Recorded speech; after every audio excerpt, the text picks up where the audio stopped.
पुरुषोत्तमम् वंदे पुरुषोत्तमम्। आज हम परम प्रेम श्री श्री ठाकुर अनुकूल चंद्र जी के एक दिव्य लीला कहानी उनके निर्देश ही पांजा है उसके बारे में आलोचना करेंगे।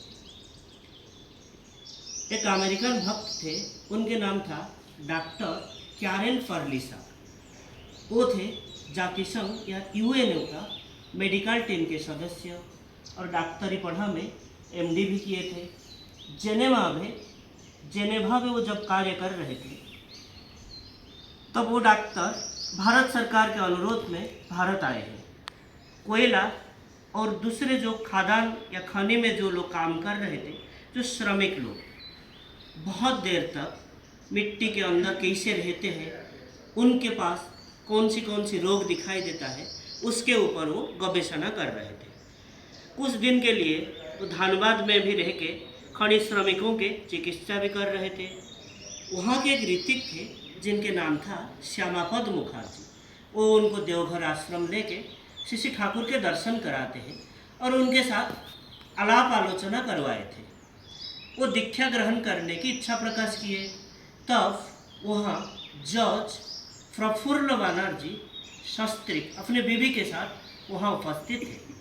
श्री ठाकुर उनकी ओर इंगित करके बोलते हैं, जाओ वो साहब को दीक्षा दे के आओ। जज महोदय सोचते भी नहीं लिए थे और उनके ऋतिक के पांजा भी कहाँ से आएगा।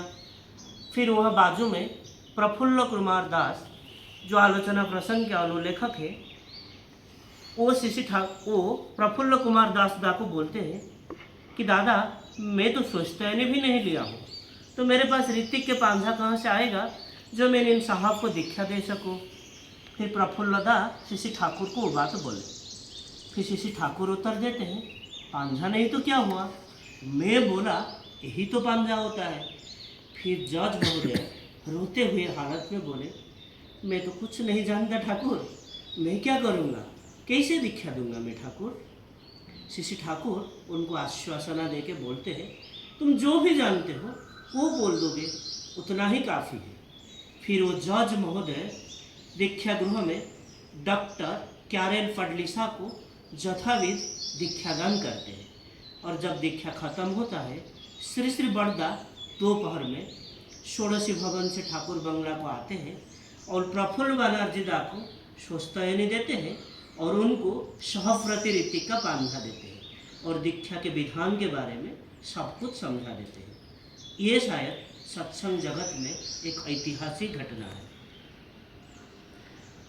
फिर दोपहर में विश्राम के बाद श्री ठाकुर निरोला निवेश में उपविष्ट थे। प्रफुल्ल बनर्जी दा के श्री ठाकुर को प्रणाम करके बोलते हैं, साहब की दीक्षा दोपहर में हो गया है। और वो साहब बोल रहे थे, चेकोस्लोवाकिया में अगर कोई दीक्षा लेना चाहे तो मैं क्या करूँगा। श्री ठाकुर उत्तर देते हैं, तुमको वो चिट्ठी लिखेगा और तुम उनके माध्यम से थ्रू करेस्पॉन्डेंस या पत्र के माध्यम से उनको दीक्षा दे सकते हो। जो भी डायरेक्शन वो उनको बता दोगे, मुझे बताओगे, तो यही होता है श्री ठाकुर की दिव्य लीला और उनके निर्देश, उनके आदेश ही होता है पांजा। तो आज के लिए इतना ही। वंदे पुरुषोत्तम। वंदे पुरुषोत्तम। जय।